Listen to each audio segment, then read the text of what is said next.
I said I'd better get up here before Rick called me. Please, I know Rick knows you are, but introduce yourself because I may not.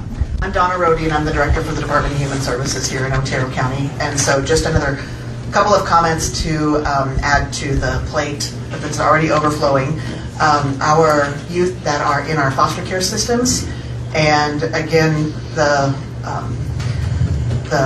relationship with our law enforcement and the detention stress beds versus the long-term care or the facility beds that are not available anymore for our youth, and the community resources are just not available. They are in some parts of the state, but I don't believe that they're adequate in any parts of the state. So whatever you can do to help support be able to develop resources. So none of us want our kids in detention. None of us want our kids in the hospital when they don't need to be.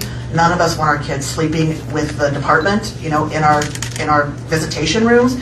And so whatever we can do to support that would be fantastic. And then we also our LGBTQ kids have another layer of stigma. Unfortunately, particularly sometimes in our rural areas, it's just tougher. So I don't have any answers, but a little bit more to add to the plate. I also brought with me Virginia Carino, who's right here. You guys need to connect on this. We're thinking about a range of these issues and how we bring them forward. I appreciate that point very much.